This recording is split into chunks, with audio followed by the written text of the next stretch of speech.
ఓం ఓం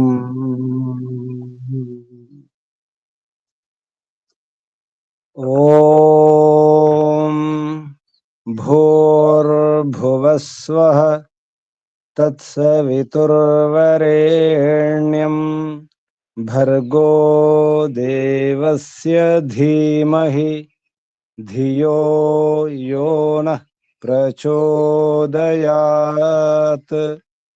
ఓం శాంతి శాంతి శాంతి. ఓం పరమపిత పరమాత్మ. ఓం ఓంకు వందనాలు, ప్రణామాలు. ఋషులకు, మహర్షులకు, మునులకు, యోగులకు, గురువులకు, ఆచార్యులకు, అధ్యాపకులకు, పెద్దలకు, మాతాపితలకు, శ్రేయోభిలాషులకు, మిత్రులకు అందరికీ వందనాలు, ప్రణామాలు. ఓం అథ శ్రీమద్భగవద్గీత మూలము సర్వశాస్త్ర నిష్ణాత విపశ్చిద్వరేణ్య పండిత శ్రీ ముక్తిరామోపాధ్యాయ. తర్వాత నామము స్వామి ఆత్మానంద సరస్వతి గారు విరచిత భాష్యోపేతము. తెలుగు అనుకృతి వేద వేదాంగ పారంగత దర్శన తత్వవేత్త కళాప్రపూర్ణ శ్రీ పండిత గోపదేవ శాస్త్రి గారు విరచిత టీకా తాత్పర్య వివరణము. అవతారవాద సంయుతము. ప్రకాశకులు ఆర్య సమాజము, కూచిపూడి. ఈ భగవద్గీత విశుద్ధ భగవద్గీత. ఇది ఇందులో మనం 10వ అధ్యాయం 9వ అధ్యాయం పూర్తి చేసుకుని 10వ అధ్యాయంలో కొన్ని శ్లోకాలు చెప్పుకున్నాం. ఇందులో ఈ యజ్ఞాలు, రకరకాల యజ్ఞాల గురించి చెప్పడం జరిగింది. ఎన్ని రకాల యజ్ఞాలు చెప్పారు? ఎన్ని రకాల యజ్ఞాల గురించి చెప్పారు? 10వ అధ్యాయంలో యజ్ఞాలు ఎన్ని రకాలు చెప్పండి ఎవరైనా.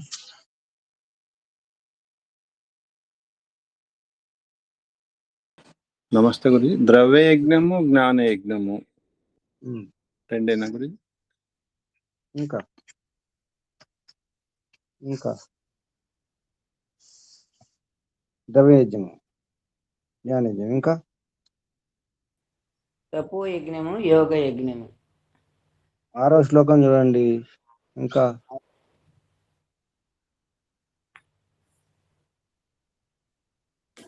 6వ శ్లోకం ఏముంది? స్వాధ్యాయ యజ్ఞం అని కూడా ఉంది గురు. జ్ఞాన యజ్ఞము,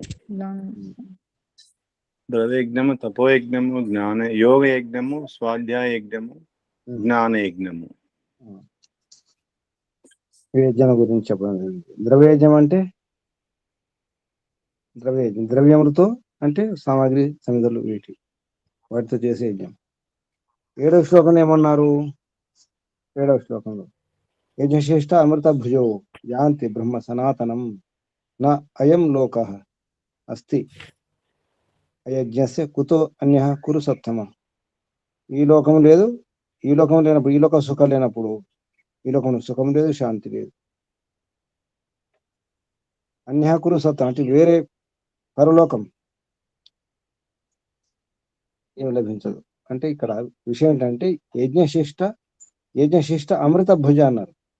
యజ్ఞశేషం అనేది అమృతమును భుజించువారు అంటే యజ్ఞం అయిన తర్వాత శేషం మిగిలిన దాన్ని భుజించువారు. యజ్ఞం చేస్తాం, మిగిలిన దాన్ని భుజిస్తాం కదా. మరి మిగతా యజ్ఞాలు, తపయజ్ఞం ఉంది, యోగ యజ్ఞం ఉంది, స్వాధ్యాయ యజ్ఞం ఉంది, జ్ఞాన యజ్ఞం ఉంది. అక్కడ ఏం యజ్ఞశేషము? సరే, ఈ యజ్ఞంలో సామాగ్రి, సమిధలు, చెరువు, పాయసాలు అటువంటివి ఏమైనా ఉంటే మిగిలిన దాన్ని తింటాం. యజ్ఞ శేషం. మరి మిగతా యజ్ఞాల్లో ఏం చేయాలి? బ్రహ్మయజ్ఞం. అందులో యజ్ఞశేషం ఏమిటి? ఇక్కడైతే తపో యజ్ఞం ఉంది, యోగ యజ్ఞం ఉంది, స్వాధ్యాయ యజ్ఞము, జ్ఞాన యజ్ఞము, రకరకాల యజ్ఞం గురించి చెప్పినారు. యజ్ఞశేషం ఏమిటి? 7వ శ్లోకం చూసుకోండి ఒకసారి, 6, 7. నమస్తే గురుజీ. బ్రహ్మపదం అనే జ్ఞానం. శేషం అన్నారు, యజ్ఞశేషం. యజ్ఞశేషం అంటే అమృతమును భుజించువారు. యజ్ఞశేషం ఏమిటి? బ్రహ్మపదం లభిస్తుందని ఉంది గురుజీ. నేను అడిగిన ప్రశ్న ఏంటమ్మా? బ్రహ్మపదం మోక్షానందం. ఏం లభిస్తుంది కాదు, యజ్ఞశేషం ఏమిటంట నేను. 7వ శ్లోకం, యజ్ఞశేష అమృత భుజో యాంతి బ్రహ్మ సనాతనము. ఏదైతే యజ్ఞం చేసిన తర్వాత మిగిలిన దాన్ని తింటారో అది అమృతం అవుతుంది. అమృత భోజనం భుజించేవారు సనాతనం బ్రహ్మ, అనాది బ్రహ్మను యాంతి పొందుతారు. యజ్ఞశేషం అంటే ఏమవుతారు కాదు. యజ్ఞశేషం ఏమిటి? యోగ యజ్ఞం ఉంది, తప యజ్ఞం ఉంది, స్వాధ్యాయ యజ్ఞం ఉంది. ఇక్కడున్న యజ్ఞాలు భగవద్గీతలో ఈ అధ్యాయం 10వ అధ్యాయంలో 6వ శ్లోకంలో యజ్ఞాల గురించి చెప్పినారు కదా. 7వ శ్లోకంలో యజ్ఞశ్రేష్ఠ అమృత భుజం అన్నారు. అంటే తపయజ్ఞం తర్వాత శేషం ఏమిటి? యోగ యజ్ఞం తర్వాత శేషం ఏమిటి? స్వాధ్యయజ్ఞం తర్వాత శేషం ఏమిటి? జ్ఞానయజ్ఞం తర్వాత శేషం ఏమిటి? సరే, మన దాంట్లో అనుకుంటే పంచమ యజ్ఞాలు, బ్రహ్మయజ్ఞం శేషం ఏమిటి? అతిథి యజ్ఞం శేషం ఏమిటి? పితృయజ్ఞం శేషం ఏమిటి? బలివేషదేవ యజ్ఞం శేషం ఏమిటి? ఆలోచించండి, సరేనా? ఆలోచిస్తారా? సమాధానం వచ్చేసిందా ఎవరికైనా?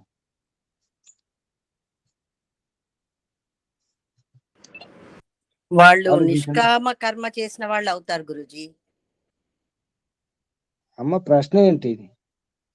ఏమవుతారు కాదు, యజ్ఞశేషం ఏమిటి? తప్పు యజ్ఞమైంది, శేషం ఏమిటి? సాధ్య యజ్ఞం చేసినారు, శేషం ఏమిటి? జ్ఞాన యజ్ఞం శేషం ఏమిటి? 7వ శ్లోకం ఏమన్నారు? యజ్ఞశిష్ట అమృత భుజ యాంతి బ్రహ్మ సనాతనం. నా అయం లోక, ఈ లోకం ఉండదు ఎవరికి? అస్తే అయజ్ఞస, యజ్ఞం చేయని వారికి. యజ్ఞం చేయని వారికి అయం లోక, ఈ లోకం లేదు. అంటే ఈ జన్మలో కూడా సుఖం ఉండదు, శాంతి లేదు. ఇక వచ్చే జన్మలో ఏముంటుంది? కుతహాన్య, వీర పరలోకంలో సుఖశాంతులు ఎలా ఉంటాయి అని అర్థం. ప్రశ్న అంటే ఏంటి? యజ్ఞశేషం ఏమిటో చూడండి. మనం మామూలు యజ్ఞం చేస్తే యజ్ఞశేషం ఉంటుంది, కనీసం చివరికి ఇంత 2 చుక్కలు నెయ్యన మిగులుతుంది కదా. 2 చుక్కలు యజ్ఞం కూడా యజ్ఞశేషమే. సామాగ్రి మిగులుతుంది, యజ్ఞశేషమే. సామాగ్రి తినలేము, అంటే తినే సామాగ్రిని వేయాలని అర్థం. మనం ఏ సామాగ్రి తినగలుగుతామో ఆ సామాగ్రిని వేయాలి, దాని అర్థం అది. మనం నిత్యగ్నిహోత్రం చేసే యజ్ఞ సామాగ్రి ఉందో అది ఏ సందర్భాల్లో, ఏ ఋతువులో, ఎందుకోసం, దేనికోసం, ఏ ఉద్దేశం కోసం వేయాలో మరి ఒక రహస్యం ఉంది. అది మనం మామూలుగా అన్ని కలికూర గంప అన్ని కలిపి కొట్టేస్తే ఏమైనా కావచ్చు, అది ఏ కూర కూడా తెలియదు. అది బెండకాయను, బీరకాయను, వంకాయను అన్ని కలిపి కొట్టేస్తాం. ఇది విద్య ఉంది, సామాగ్రి గురించి ఒక విద్య ఉంది, ఒక రహస్యం ఉంది. ప్రతిరోజు అన్ని రకాల సామాగ్రి అన్ని రకాలు కలిపి వేయాల్సిన అవసరం లేదు. మనం ఏవైతే తినగలుగుతామో అది వేరే అర్థం ఉంది ఇక్కడ. యజ్ఞశిష్ట అంటే మనం తినగలిగే సామాగ్రి ఉండాలి అందులో. సామాగ్రి అనగా మన పొడులే గుర్తుకొస్తాయి, వనమూలికలు గుర్తుకొస్తాయి. ఆలోచించండి, యజ్ఞం గురించి పెద్ద రహస్యం, దీని గురించి కూడా వేరే నిజానికి తర్వాత పెట్టాల్సిన అవసరం ఉంది. యజ్ఞం అంటే పెద్ద సైన్స్. నిజానికి శిల్ప విద్య అన్నారు, సైన్స్ అన్నారు, పరోపకారం అన్నారు, ఎన్నో రకాల యజ్ఞాల గురించి చెప్పినారు. భగవద్గీతలో ఈ రకం యజ్ఞాన్ని చెప్పినారు. ఇది ద్రవ్యయజ్ఞము, తపయజ్ఞము, యోగ యజ్ఞము, స్వాధ్యాయ యజ్ఞము, జ్ఞాన యజ్ఞం, ఇంకా దాని కర్మయోగులు, జ్ఞాన యోగులు, సాంఖ్య యోగులు, రకరకాల పేర్లు ఉన్నాయి ఇందులో. వారు వ్రతులు, యతులు అన్నారు 6వ శ్లోకంలో. వ్రతులు వ్రతం చేశారు. ఏ వ్రతాలు? వ్రతాలు ఏముంటాయి? ఏ వ్రతాలు ఉంటాయి? వ్రతాలు ఏముంటాయి? సత్యనారాయణ వ్రతం అంతేనా? వ్రతాన్ని సత్యనారాయణ వ్రతం గుర్తుకొస్తుంది మనకు, అంతేనా? సత్యనారాయణ వ్రతం చేస్తే వ్రతం చేసినట్ట. దీక్షలు అంటే అయ్యప్ప దీక్షలు, మనకి ఇవే గుర్తుకొస్తాయి. దీక్షలు అంటే బయట కనిపించే దీక్షలు, వ్రతాలు అంటే బయట కనిపించే వ్రతాలు. అవి కాదు గురుజీ. అహింస, బ్రహ్మచర్యం, అస్తేయం, ఈ వ్రతాలు. ఉమ్. దీక్షలు అంటే ఏ దీక్షలు? వానప్రస్థ దీక్ష, సన్యాసి దీక్ష. ఉమ్. ఇంకా దీక్షలు ఏమైనా ఉన్నాయా? సత్యవ్రత దీక్షలు, సత్యవ్రతాలు. ముందు వ్రతమా ముందు దీక్షనా? ముందు దీక్ష తీసుకోవడం ముందు వ్రతం తీసుకోవడం, ఏది వ్రతమా దీక్ష? ముందు ఏంటి? వ్రతాలే వ్రతాలే. మంత్రం చెప్పండి, ప్రమాణం. వ్రతాయ వ్రతేన దీక్షామాప్నోతి, వ్రతేన దీక్షామాప్నోతి. దీక్ష దక్షిణ, దక్షిణ. దక్షిణామాప్నోతి శ్రద్ధయా శ్రద్ధయా సత్యమాప్యేత్. దక్షిణయా ఆప్నోతి శ్రద్ధయా శ్రద్ధయా సత్యమాప్యేత్.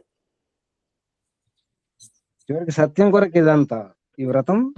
సత్యం. దీక్షలు, దక్షిణ, శ్రద్ధ, సత్యమాప్యతే. శ్రద్ధయ, శ్రద్ధ కంటే ముందు ఆరంభంలో వ్రతం ఉండాలి. అయితే ఈ యజ్ఞంలో యజ్ఞశేషం ఏమిటో ఆలోచించండి. మామూలుగా మనం చేసే యజ్ఞంలో యజ్ఞశేషం ఉంటుంది, ఏదో ఒకటి మిగులుతుంది. కానీ బ్రహ్మయజ్ఞంలో ఏం మిగులుతుంది? యజ్ఞశేషం ఏం తీసుకుందాం?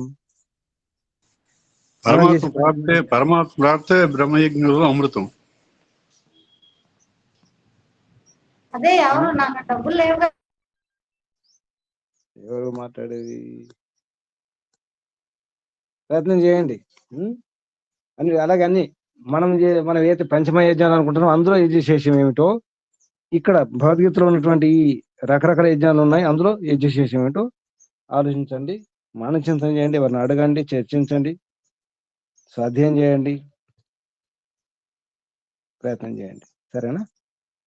8వ శ్లోకం చూడండి.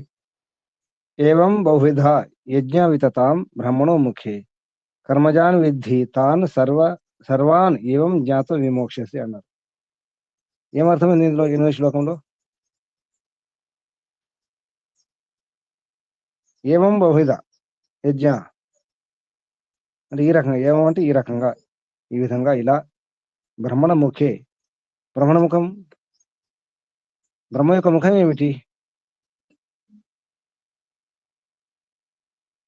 బ్రహ్మణ ముఖే వేదవాణి, వేదవాణి.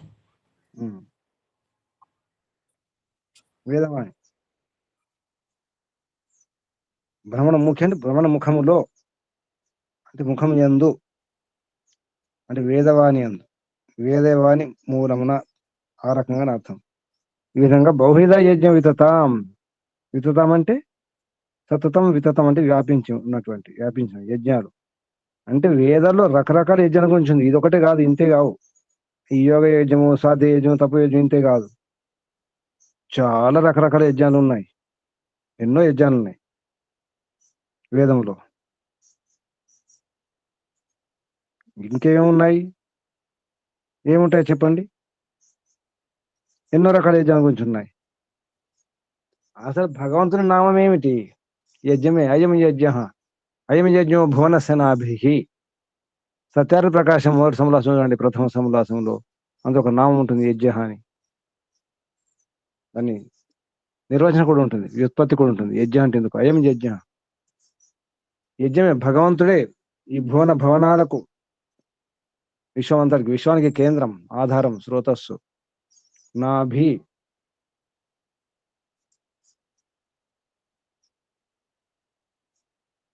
కాబట్టి భగవంతుని తెలుసుకుంటే అప్పుడు ఏవం జ్ఞాత్వా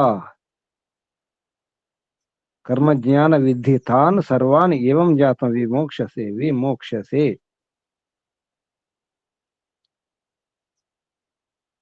అసలు ఇంత ఈ గొడవ ఎందుకు?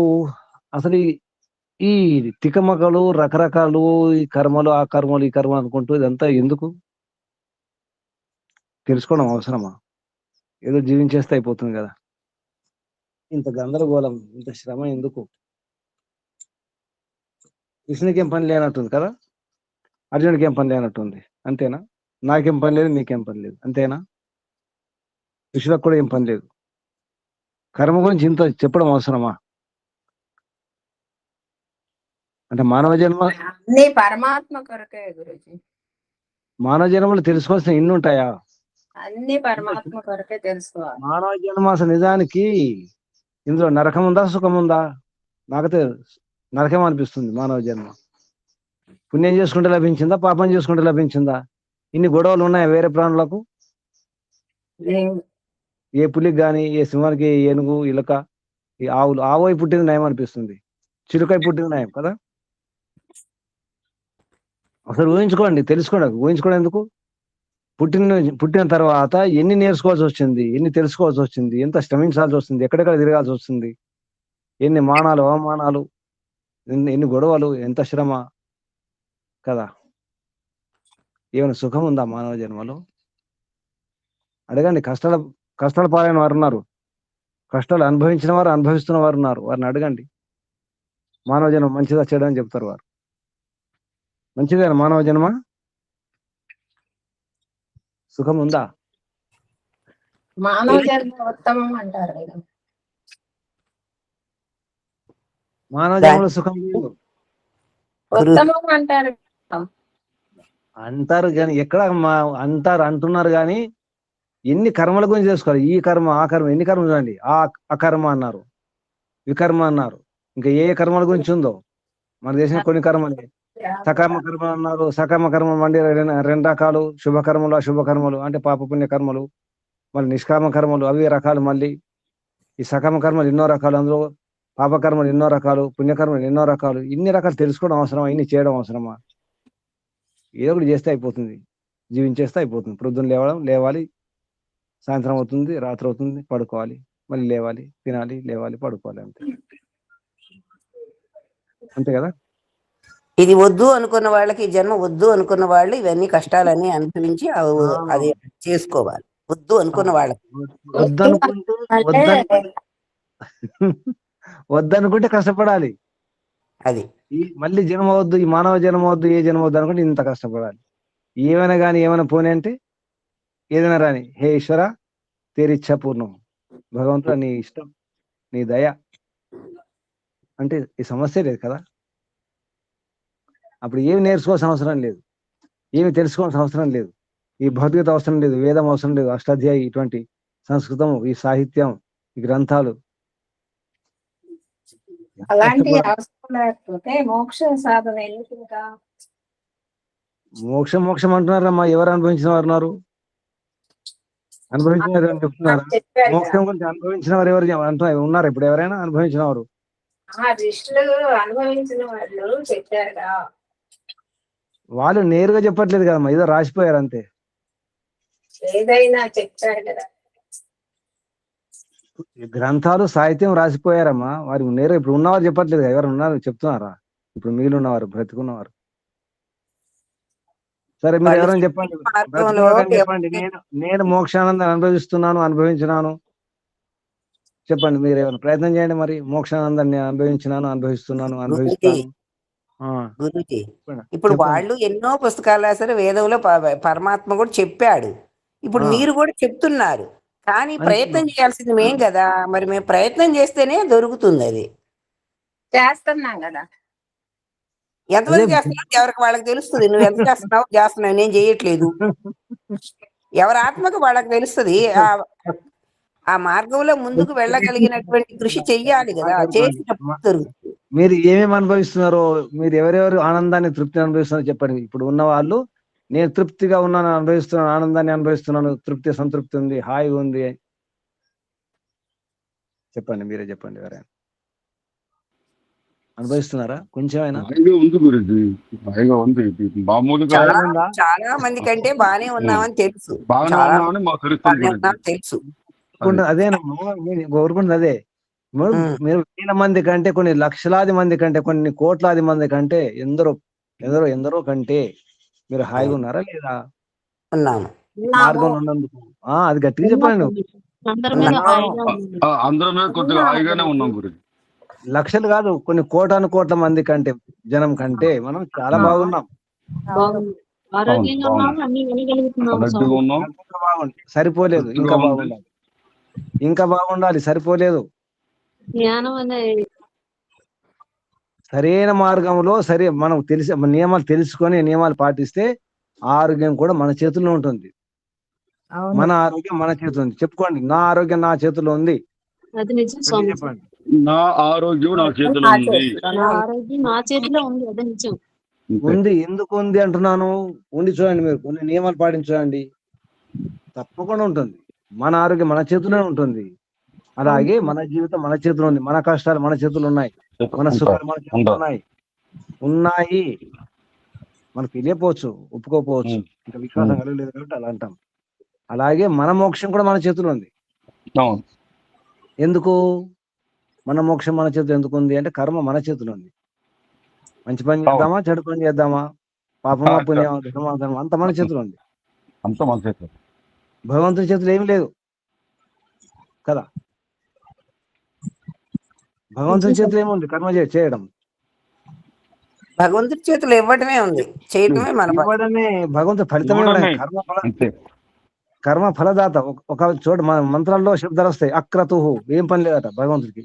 అక్రతు, ఏ క్రతు చేయడు, ఏ పని చేయడు. అనాథ, భగవంతుని పేరు ఒక పేరు ఉంది, అనాథ. భగవంతుడు నాథుడు లేడు, అంటే అధికారి స్వామి లేడు. ఇలా చేయి అలా చేయని చెప్పేవాడు, అంటే ఆజ్ఞాపించేవాడు. భగవంతునికి ఆజ్ఞాపించే వాళ్ళు ఎవరు లేరు. భగవంతుడు కాపాడేవారు కూడా ఎవరు లేరు. భగవంతుని కాపాడాల్సిన అవసరం ఉందా? భగవంతుడు నాథుడు అవసరమా? స్వామి యజమాని అవసరమా? రక్షించేవాడు అవసరమా? ఏమీ లేదు. సర్వరక్షకుని ఇంకెవరు రక్షిస్తారు? అవసరం లేదు. అందుకే అనాథ, అక్రతు, ఏ పని లేదు. భగవంతుడికి ఏం పని లేదు. దానికి ఏం పని ఉంది? కర్మ చేసేది మనం, చూసేది ఆయన, ఫలం ఇచ్చేది ఆయన, అంతే. కర్మ చేయకపోతే ఏం జరిగేది? అసలు ఆత్మలన్నీ కనుక కర్మ చేయకుండా స్ట్రైక్ చేస్తే, మేము పని చేయం, స్ట్రైక్, పని బంద్. అసలు ఊహించుకోండి, ఆత్మలు పని చేయమనుకోండి. వినండి, ఆత్మలన్నీ పని చేయకుండా ఉంటే స్ట్రైక్ చేస్తే ఏమయ్యేది? మేము పని చేయం, ఏం పని చేయం, మంచి పని చేయం, చెడు పని చేయం. అప్పుడు ఏమవుతుంది? అట్లా ఉండగలరా ఆత్మలు? ఇది ఊహమ్మా. ఊహ. ఒకసారి ఊహించుకోండి, ఆత్మలు కనుక పని చేయకుండా ఉంటే, హర్తాలు చేస్తే, హర్తాలు అంటే తెలుసా? స్ట్రైక్, పని బంద్ చేస్తే, పని చేయకపోతే ఏ పాపం అంటదు. ఇక అసలు ఈ విషయమే లేదు, ఈ గొడవ లేదు. అసలు భగవంతుడి సృష్టి నిర్మాణం చేసిన అవసరం లేదు. ఈ నిర్మాణ స్థితి అంటే దీన్ని నిర్వహించడం, దీన్ని నడిపించడం అవసరం లేదు. ప్రళయం చేసిన అవసరం లేదు. ఏ పని లేదు. భగవంతుడు ఫ్రీ, మనం ఫ్రీ. అదే భగవంతుడి కూడా ఎందుకు సృష్టించాడో మరి ఇట్లా తెలియట్లా. చెబుతున్నాను కదా, మన కర్మ తెలుసుకో. ఆహా, అసలు సృష్టి లేకపోతే సరిపోయింది. అసలు మనకు శరీరమే లేకపోతే, ఈ అదే శరీరమే లేకపోతే అంతే. అదే అందుకే మనం ఇప్పుడు ఏం చేద్దాం అంటే, ఉంటది, మనం వద్దన్నా అదే వినండి, అందరికి ఒక ఉపాయం, మంచి ఉపాయం చెప్తాను వినండి. మంచి ఉపాయం అంటే, ఇప్పుడు అన్నాను కదా, పని చేయడం బంద్, ఏ పని చేయకుండా ఉండాలి. మంచి పని లేదు, చెడు పని లేదు, ఏ పని చేయకుండా ఉండాలంటే ఒక ఉపాయం ఉన్నది. పాటిస్తారా? పాటిస్తాం గురించి. ఏం లేదు, మోక్షం పొందండి అంతే. ఇంకేం లేదు. మోక్షంలో ఏ పని ఉండదు, మంచి పని లేదు, చెడు పని లేదు, ఆనందం అనుభవించుకుంటున్నాడమే. వినండి, అక్కడ శరీరం ఉండదు, అక్కడ ఈ గ్రహ నక్షత్రాలు ఉండవు, ఈ విశ్వం ఉండదు, ఈ జగత్తు ఉండదు, ఈ గొడవలు ఉండవు, ఈ స్వాధ్యాయం ఉండదు, ఈ ఆన్లైన్ క్లాసులు ఉండవు, ఈ వినడాలు ఉండవు, అందుకే మరి ఆ మోక్షాన్ని పొందటానికి ఎన్ని పాటలు పాడుతున్నాం. అందుకే కర్మ గురించి తెలుసుకోవాలి. అందుకే ఏం పాటలు పడుతున్నాం, మనం ఏం పాటలు పాడట్లా, వింటున్నాం అంతే. వింటున్నాం అంటున్నాం, పడట్లేదు. పాటలు పడితే బాగానే ఉంటుంది, పడట్లేదు. పాటలు లేవు, ఏ ఒకటి చేస్తానే ప్రయత్నాలు. ఇప్పుడు ఎందుకు తెలుసుకోవాలి కర్మ గురించి అంటే, అందుకే తెలుసుకోవాలి. అసలు కర్మలు, ఏ కర్మ చేస్తే బంధనం విడిపోతుంది, కష్టాలు, సమస్యలు, ఈ అశాంతి పోతుంది, అందుకే తెలుసుకోవాలి. ఇప్పుడు మార్గాలు, రకరకాల మార్గాలు కనిపిస్తున్నాయి. ఏ మార్గంలో వెళ్ళాలి, సరైన దారి ఏది, సుఖంగా చేరుకునే దారి, దానికోసం ప్రయత్నం. ఎన్నో దారులు కనిపిస్తున్నాయి, ఎన్నో మార్గాలు ఉన్నాయి. ప్రపంచంలో ఎన్నో మతాలు ఉన్నాయి, ఎన్నో సంప్రదాయాలు ఉన్నాయి, ఎన్నో పంథాలు ఉన్నాయి కదా. అందులో ఏది సరి అయినది? ఎవరికి వారే సరి అయినది అంటారు. మీరు అడగండి ఎవరినన్నా, మిగతా మతాల వారిని. అన్ని మతాలు మంచివే, బయట దీక్షల వారిని అడగండి, అయ్యప్ప దీక్ష వారిని అడగండి, అదే సరి అయింది. వేరే దీక్షల వారిని అడగండి, అదే సరి అయింది. ఈ మేకలు కోళ్ళు కోసి బలిచ్చే వారిని అడగండి, అదే సరి అయిన భక్తి. ఎవరికి వారే సరి అయింది అనుకుంటున్నారు, అదే సత్యం, అదే శుద్ధం అనుకుంటారు. కానీ మనది అటువంటిది కాదు. బాగా గుర్తుంచుకోండి, ఈ మార్గం వైదిక మార్గం అటువంటిది కాదు. అనుకోవడాలు ఉండవు, ప్రామాణికం. అందుకే ఈ మార్గంలో కర్మ గురించి బాగా అర్థం చేసుకోవాలి. జాగ్రత్త వినండి, కర్మ గురించి చాలా స్పష్టంగా తెలిసి ఉండాలి. మనకు చాలా ఎలా ఉంటుందంటే ధర్మమే, కానీ ఇది ఒకసారి సందేహం కలుగుతుంది, ఇది ధర్మమేనా, నేను తప్పు చేస్తున్నానా, ఇది అధర్మమేమో. ధర్మ సూక్ష్మాలు తెలియక. అహింస అనుకోండి, అహింస అనగానే మనకి ఏమనిపిస్తుంది, ఎవరిని బాధ పెట్టకూడదు, ఎవరిని తిట్టకూడదు, ఎవరిని కొట్టకూడదు, హింస చేయకూడదు అనిపిస్తుంది. ఎవరి మనసు కూడా నొప్పించకూడదు అనిపిస్తుంది కదా, అనిపిస్తుంది లేదా? అహింస అనగానే అనిపిస్తుందా లేదా? హింస అనగానే ఏమనిపిస్తుంది? కొట్టడం అంటే హింస అంటే చంపడమే. ఇంకా హింస అనే శబ్దానికి వెంటనే వాచిక 3 రకాలు. హింస అనగానే వెంటనే ఏం గుర్తుకొస్తుంది? చంపడమే. కొట్టడం కూడా కాదు, హింస అనగానే చంపడమే, హత్య అనిపిస్తుంది. కానీ హింస అంటే హత్యనేనా, చంపడమేనా? బాధ పెట్టడం, మానసికం కూడా ఇబ్బంది చేయడం కూడా, అది కూడా హింసే అవుతుంది. ఇక్కడ ఏమనిపిస్తుంది? హింస అనగానే అంటే ఎవరిని, ఇతరులను కూడా, ఏ ప్రాణిని కూడా, దేన్ని కూడా బాధ పెట్టకూడదు, కొట్టకూడదు అనిపిస్తుంది. కానీ మనల్ని మనం కొట్టుకోవచ్చా? మనల్ని మనం తల బాదుకోవచ్చా? గొడకేసి, నేలకేసి, తల్లులు గొడకేసి అది చూస్తే అలా కొట్టుకుంటున్నారా లేదా? తల బాదుకోవడాలు ఉంటాయి. శరీరాన్ని హింసించుకోవడం, మీ మనసును మీరు బాధ పెట్టుకోవడము, మిమ్మల్ని మీరు మోసం చేసుకోవడము, ఆత్మవంచన చేసుకోవడము చేస్తున్నారా లేదా? చేశారా లేదా? సరే, ఇప్పుడు చేయట్లేదు అనుకోండి, గతంలో చేసిన వారు ఉన్నారా లేదా? ఉన్నా. ఈ సూక్ష్మం మనకు తెలియదు. అంటే నన్ను నేను బాధ పెట్టుకోకూడదు, నా మనసును పెంచుకోకూడదు, నా మనసును కాపాడుకోవాలి, రక్షించుకోవాలి. అంటే నా మనసును ఏమైనా చేసుకోవచ్చు, నన్ను నేను ఏమైనా చేసుకోవచ్చు. నా శరీరాన్ని, మీరు మీ శరీరాన్ని ఎంత హింసించారు, ఎంత అన్యాయం చేసుకున్నారు చూసుకోండి. ఆకలేసిన, దాహం వేసిన, నిద్ర వచ్చిన, అలసిపోయిన మీ మనస్సును, మిమ్మల్ని మీరు, మీ ఇంద్రియాలను, ఇది హింస కాదా? ధర్మమా ఇది? కాబట్టి అందుకే కర్మ గురించి బాగా అర్థం చేసుకోవాలి. కర్మ అంటేనే ధర్మం. నిజానికి కర్మానుగో గచ్చతి జీవయేక, అదే శ్లోకంలో ధర్మానుగో గచ్చతి జీవయేక. ధనాని భూమౌ పశవశ్చ గోష్ఠే, చివరికి కర్మానుగో గచ్చతి. కర్మనే అంటే మళ్ళీ ధర్మమే. అక్కడ 2 శబ్దాలు వాడతారు, కర్మానుగో గచ్చతి జీవయేక, ధర్మానుగో గచ్చతి జీవయేక, 2 శబ్దాలు వాడతారు. అంటే కర్మ అంటే ఏంటి? ధర్మం గురించి కదా. అందుకే బాగా సూక్ష్మంగా అర్థం చేసుకోవాలి. అందుకే ఈ భౌతికతలో కర్మ గురించి చాలా బాగా చెప్పడం జరిగింది.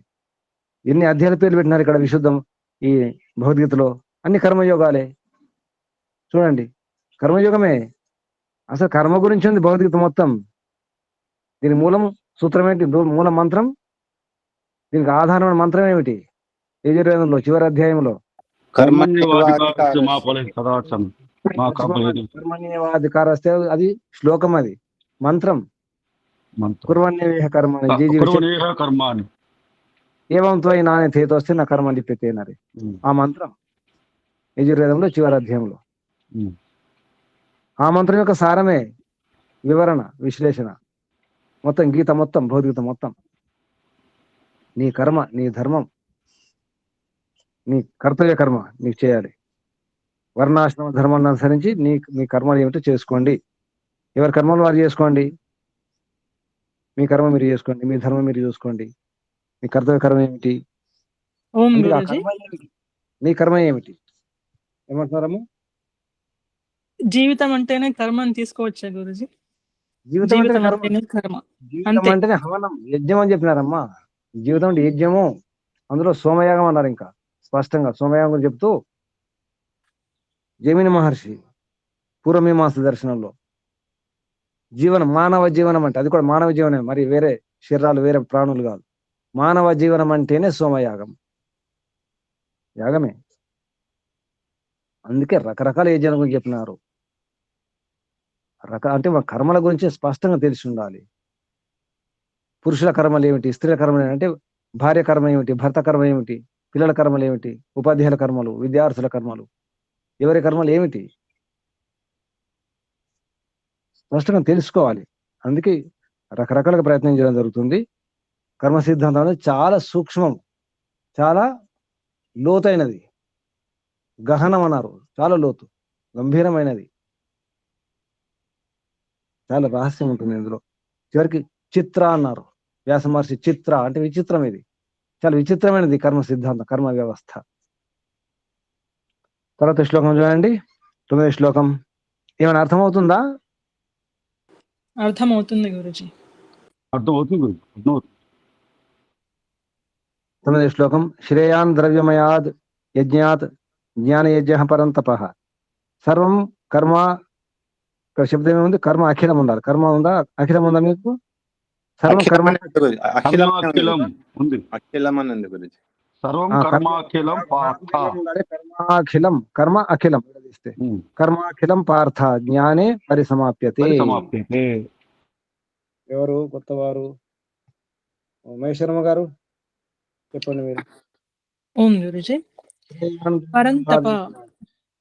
పరంతప శత్రుతాపక అర్జున ద్రవ్యమాయాత్ యజ్ఞాత్ ద్రవ్యముతో నగు యజ్ఞము కంటే జ్ఞానయజ్ఞము శ్రేయాన్ శ్రేష్టము. పార్థ అర్జున సర్వం అంతయు అఖిలం కర్మ సమస్త కర్మలు జ్ఞానము కలిగిన మీదట పరిసమాప్యతే సంపూర్ణమగును.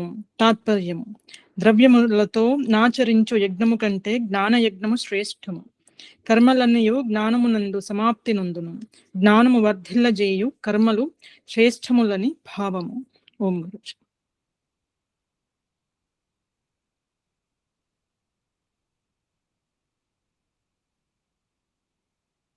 మ్యూట్ లో ఉన్నారు గురుజీ మీరు. మనం చేసే ప్రయత్నం అదే. మనం ఏం ప్రయత్నం చేస్తున్నాము? జ్ఞానాన్ని, సరైన జ్ఞానం ఏమిటి, ఏదైనా పని చేసే ముందు సరిగా తెలుసుకుని ఉండాలి. ఆ నియమాలు, ఆ పద్ధతి, ఆ క్రమము, అది ఏమిటో స్పష్టంగా తెలియాలి. తెలియకుండా చేసేస్తే ఆ పని సఫలం కాకపోవచ్చు. ఒకసారి అవ్వచ్చు అనుకోకుండా, కానీ సరిగా ఉండదు అది. రకరకాల యజ్ఞాల గురించి చెప్తూ చివరికి ఏమన్నారంటే ద్రవ్య యజ్ఞం కంటే అన్నారు. శ్రేయం ద్రవ్యమయాత్ యజ్ఞాత్, ద్రవ్యమయ యజ్ఞం కంటే, ద్రవ్యమయాత్ యజ్ఞాత్ ద్రవ్యంతో యజ్ఞం కంటే, జ్ఞానయజ్ఞ శ్రేయాన్. అక్కడ శ్రేయాన్ని ఇక్కడ తీసుకోవాలి. జ్ఞానయజ్ఞం అనేది శ్రేయం, శ్రేష్టమైనది. పార్థ అంటే ఓ పృతు, అంటే కుంతి పుత్ర అని అర్థం. కానీ ఇందులో ఇంకో శబ్దం ఏముంది? పరంతప అంటే ఇతరులను, అంటే శత్రువులను తప్పింపజేసేవు పార్థ అర్జున.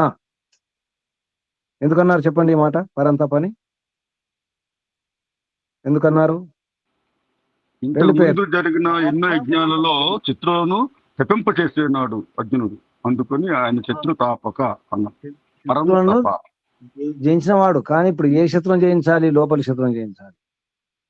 అది కూడా జ్ఞానముతో, అది ముఖ్యం. నువ్వు కుంతిపుత్రుడివే, పార్థుడివే, ప్రీత. కుంతి యొక్క పేరు ప్రీత అంటే దాని అర్థం చాలా విస్తృతమైన అర్థం కూడా వస్తుంది. ప్రీతి విస్తారే అంటే చాలా గొప్ప, పెద్ద మనసు గలది. కుంతి మాత చాలా గొప్ప హృదయం గల అనమాట, విశాల హృదయం గలది అనే అర్థం కూడా వస్తుంది ఈ శబ్దానికి అర్థం. అది ఓ అర్జున అంటే ఒకసారి అంటే సరిపోయేది. మరి పరంతప ఎందుకు అన్నారంటే శత్రుతాపకుడు, శత్రువులను నాశనం చేసేవాడు, తప్పింపజేసేవాడు పరంతపుడు. ఆల్రెడీ చేసినాడు. ఇంతకుముందు కూడా ఎన్నో యుద్ధాలు గెలిచినవాడు, విజయుడు కదా అర్జునుడు. మర్చిపోతున్నావా? నువ్వు పరంతపుడివి. ఎందరో శత్రువును నువ్వు జయించినావు, ఓడించినావు. మరి లోపల శత్రువుని కూడా ఓడించాలి. దేని ద్వారా? ఈ ద్రవ్యమయ యజ్ఞం కాదు, జ్ఞానయజ్ఞంతో. జ్ఞానయజ్ఞం గొప్పది కాబట్టి జ్ఞానయజ్ఞం అది ఏం కావాలి? జ్ఞానయజ్ఞం దాని ద్వారా జ్ఞానే పరిసమాప్యత. జ్ఞానయజ్ఞం వల్ల ఏమవుతుందంటే సంపూర్ణం అవుతుంది. సంపూర్ణం కాదు, పరిసమాప్యత. సంపూర్ణం అంటే ఇక్కడ సమాప్తం అంటే సంపూర్ణం, పూర్తి అయిన తర్వాత సమాప్తం అంటాం, లేదా సంపూర్ణం అంటాం. 2 పదాలు పడతాం, సమాప్తం లేదా సంపూర్ణం. సర్వం వై పూర్ణం స్వాహ, పూర్తి అయిపోయింది, పూర్ణం అయిపోయింది అంటే సరిగా నిండిపోయింది అనమాట. నిండిపోయింది, ఖాళీ లేదు, పూర్తి చేసినాము, అప్పుడు సమాప్తం. సమాప్తం అనే శబ్దంలో కూడా అర్థం ఉంది. సం ఆప్తం, ఆప్తం ప్రాప్తం అంటాం కదా, ఆప్తం ప్రాప్తం, అక్కడ అంటే పొందిన అని అర్థం. సమాప్తం కూడా అదే అర్థం వస్తుంది, మళ్ళీ పూర్తి పొందినాం, సరిగా పొందినాం, సం ఆప్తం. ఇది అంటే జ్ఞానం అనేది ఉండాలి. జ్ఞానం ద్వారా కేవలం జ్ఞానం కలిగినంత మాత్రం సరిపోదు, మళ్ళీ ఆచరణ కర్మ చేయాలి. తెలుసు మనకు, ఊరికి వెళ్ళడం తెలుసు, ఎలా వెళ్ళడం తెలుసు, అంతా తెలుసు. కానీ ఊరికి వెళ్ళకపోతే, ప్రయాణం చేయకపోతే, పని చేయడం తెలుసు, అన్ని చేయడం తెలుసు, కానీ చేయకపోతే ఏమవుతుంది? పూర్తి కాదు కదా. అందుకే పరిసమాప్యతే అంటే పని చేయాలి, చేసి ఆచరించి పూర్తి చేయాలి. ఇది తర్వాత శ్లోకం చూడండి, 10వ శ్లోకం. నహి జ్ఞానేన సదృశం పవిత్రం ఇహ విద్యతే. అంటే జ్ఞానం యొక్క గొప్పతనం, మహిమ ఏమిటో చెప్తున్నారు ఇక్కడ.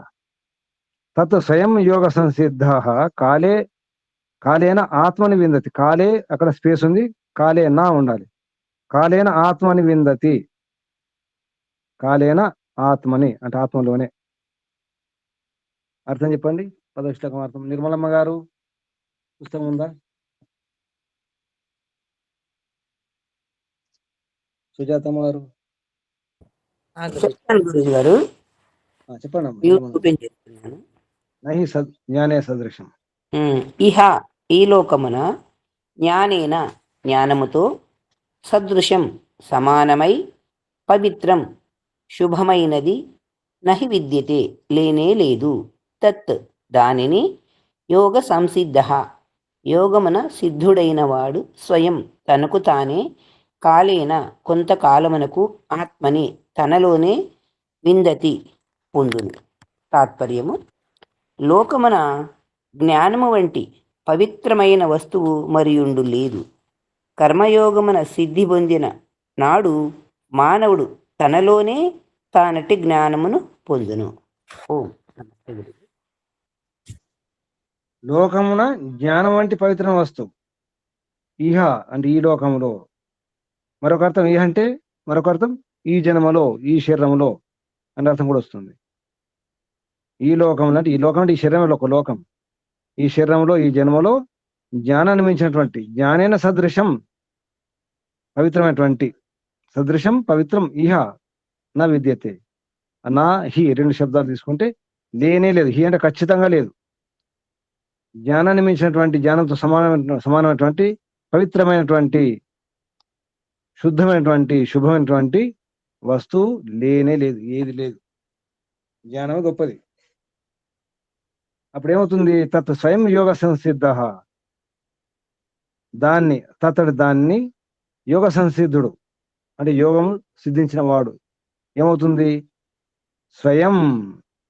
స్వయంగానే, తనకు తానే, కాలేన అంటే సాధన చేసేటప్పుడు సిద్ధి లభించిన తర్వాత కొంతకాలానికి, ఆత్మలోనే విందతి అంటే పొందుతాడు. దేని పొందుతాడు? దేనిని పొందును చెప్పండి? ఆత్మలోనే పొందును. దేన్ని పొందుతాడు? జ్ఞానం పొందుతాడు గురుజీ. పరమాత్మని పొందుతాడని అర్థం చేసుకోవాలి గురు. ఇక్కడ ఉంది కదా శబ్దం తత్, దానిని. తత్ ఆత్మని విందతి, స్వయంగానే. ఎవరు? యోగ జ్ఞానమే. జ్ఞానమును పొందును. మనం ప్రయత్నం చేస్తుంటే కొంత ముందుకు నడుస్తుంటే మనకు దారి దొరుకుతుందా, కనిపిస్తుందా లేదా?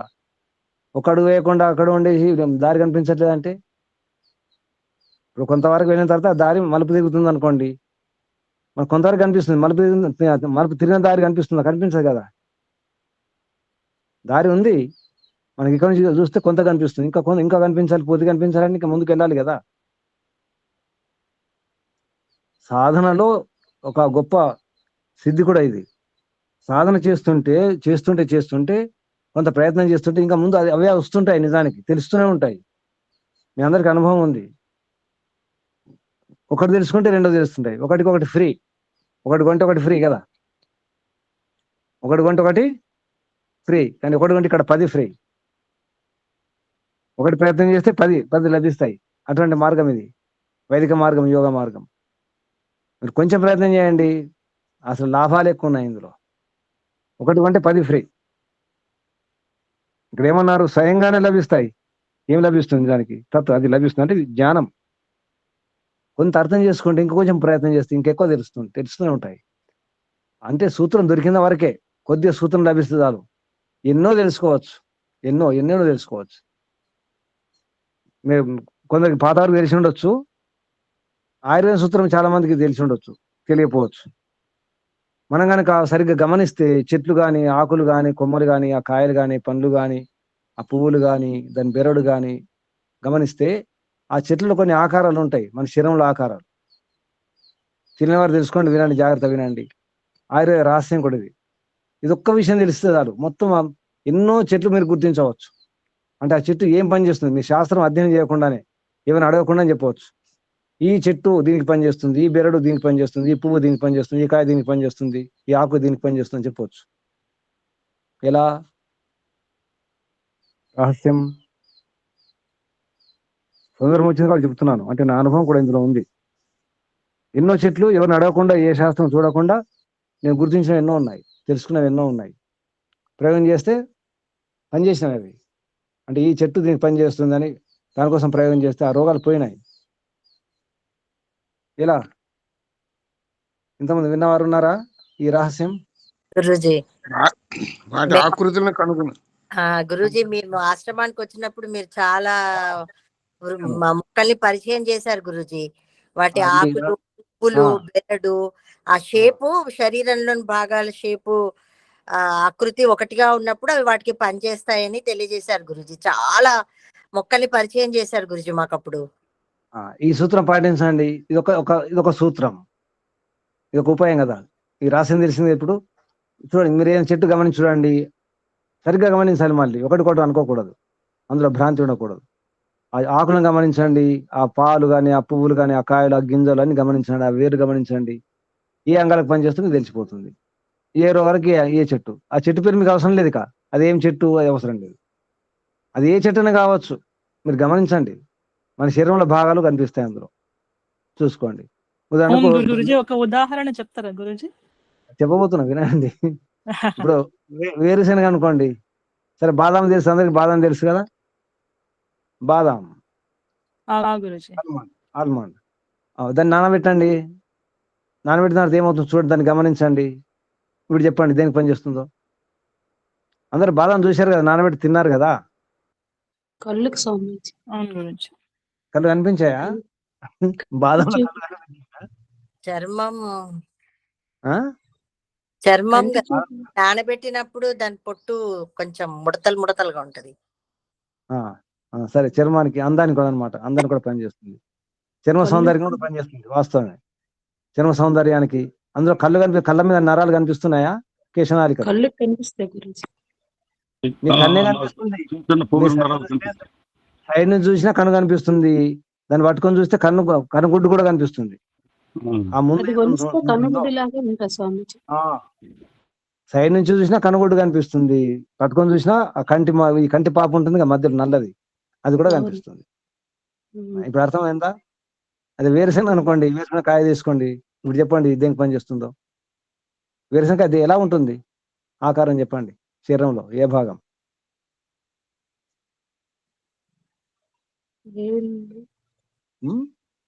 వేలు కనిపించట్లేదా? కాలి వేళ్ళు, మీ కాలి వేలు పక్కన పెట్టుకోండి.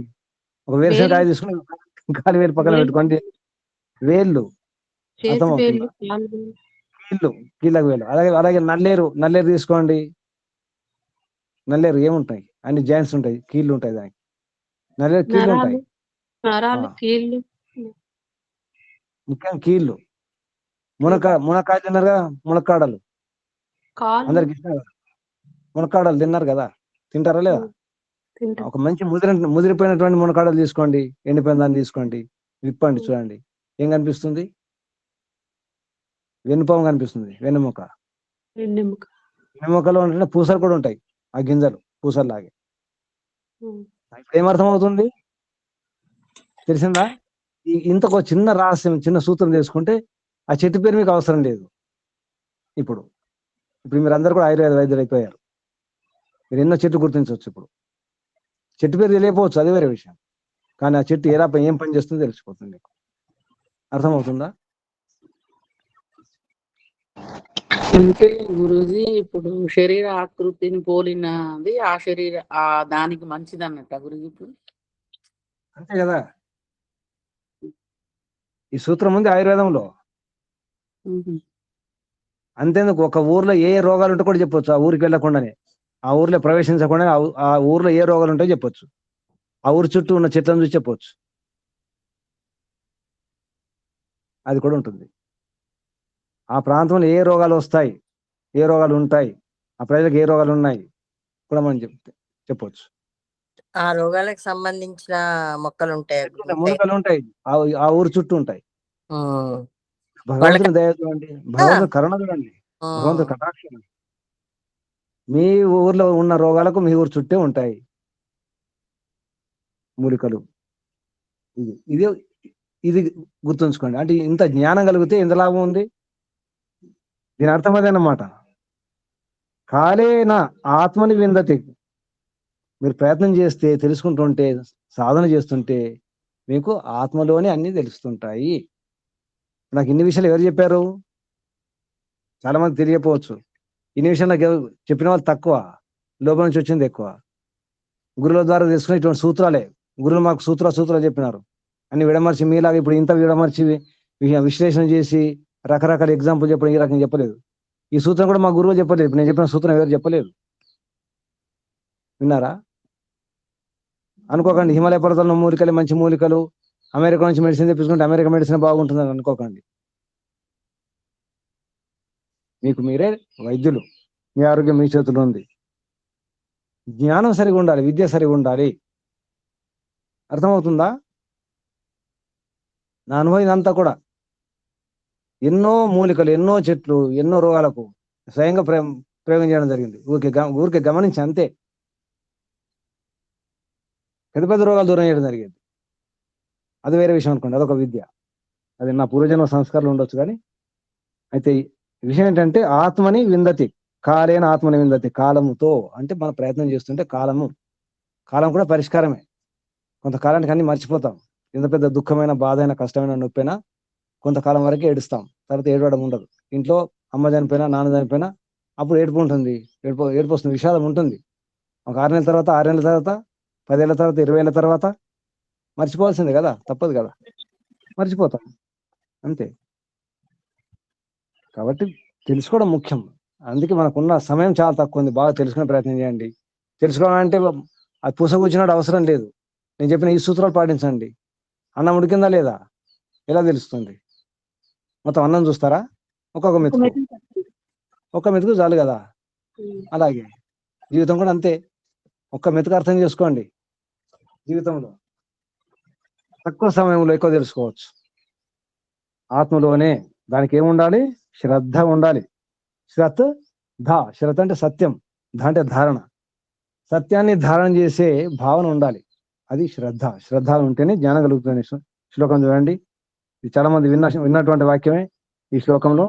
శ్రద్ధావాన్ లభతే జ్ఞానం. 11వ శ్లోకం. శ్రద్ధావాన్ లభతే జ్ఞానం,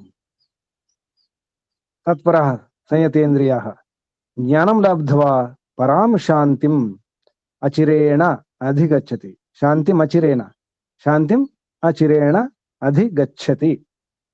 శ్లోకం ఎవరు? మిగతా వారు ఎవరున్నారు చెప్పండి ఎవరైనా. నమస్తే గురుజీ.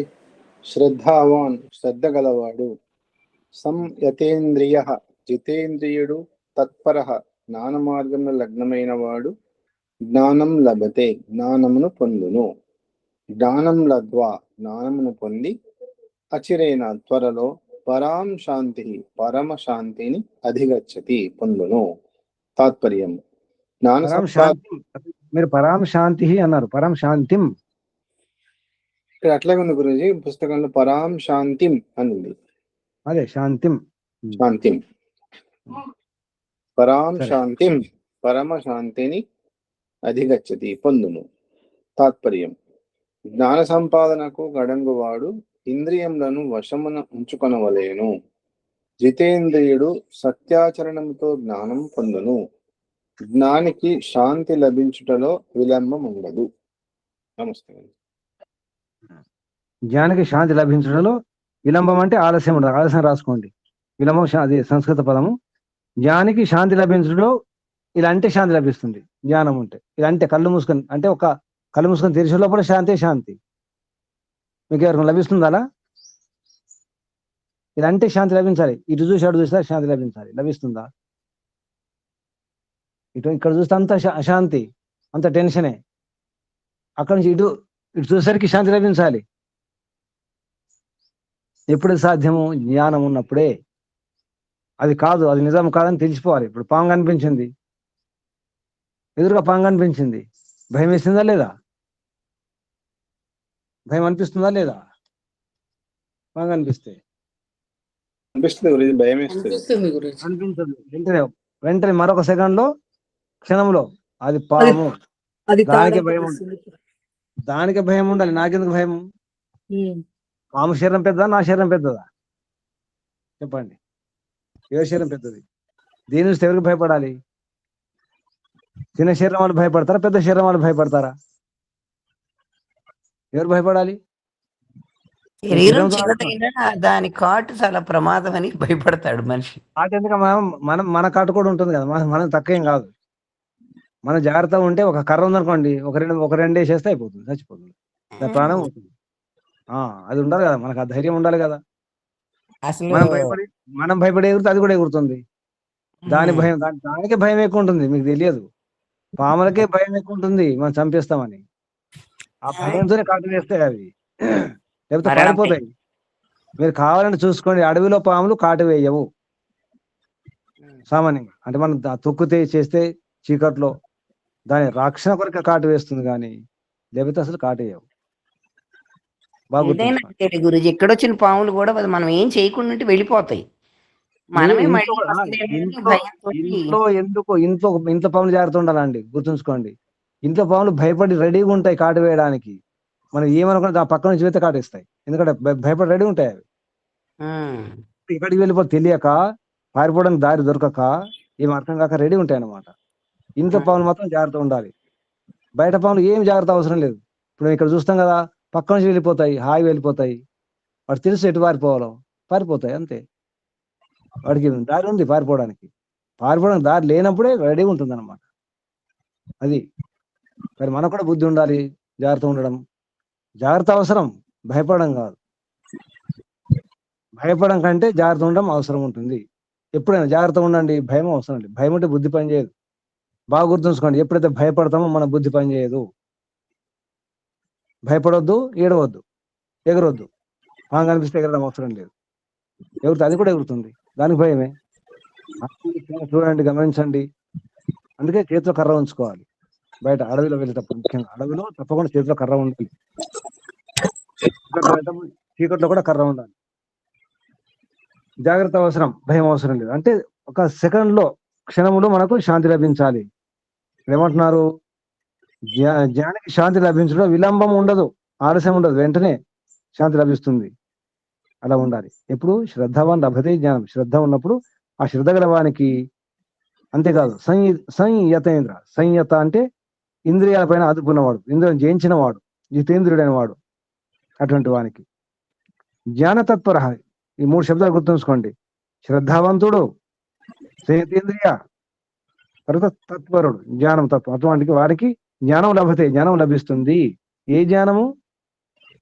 ఈ రాజకీయాల గురించా, ఈ వంటల గురించా? పరమాత్మ జ్ఞానం వేరే. పరమాత్మ జ్ఞానం, ఆత్మజ్ఞానం. ఆధ్యాత్మిక, బయట జ్ఞానం కాదు, ఆధ్యాత్మిక. అటువంటి జ్ఞానాన్ని పొంది ఏమవుతాడు? జ్ఞానం లబ్ధ్వా పరాం శాంతిం, అంటే పరశాంతిని, పరమశాంతిని పొందుతాడు. అధిగచ్చతి, పూర్తిగా. గచ్చతి అంటే గమన గతి, గతి అంటే జ్ఞానం ప్రాప్తి. గతికి 3 అర్థాలు: గమనం, జ్ఞానం, ప్రాప్తి. జ్ఞానం కలుగుతుంది, లేదా పొందుతాం కూడా, ప్రాప్తి అవుతుంది. ఏం ప్రాప్తి? పరాం శాంతిం, పరమశాంతిని పొందుతాం. ఇంకేం కావాలి? ఉపాయాలు, 2 ఉపాయాలు చెప్పినారు. ఇప్పుడు మీరు ఏం చేయాలి? ఇప్పుడు ఏం చేస్తారు చెప్పండి? శ్రద్ధను పెంపొందించుకోవాలి గురూజీ. 3 పనులు చేయండి. ఒకటేమో శ్రద్ధ ఉండాలి, తత్పరత, జ్ఞానం కలగాలి, తత్పరత ఉండాలి. నేను పొందాలి, జ్ఞాన మార్గంలో మొత్తం నిండా మునగాలి, లగ్నమై ఉండాలి. సంయతేంద్రియ అంటే ఇంద్రియాలను జయించాలి. ఇంద్రియాలు మన కంట్రోల్ ఉండాలి. ఇంద్రియాలను వశంలో ఉంచుకోవాలి. అప్పుడు జ్ఞానాన్ని పొంది పరమశాంతిని.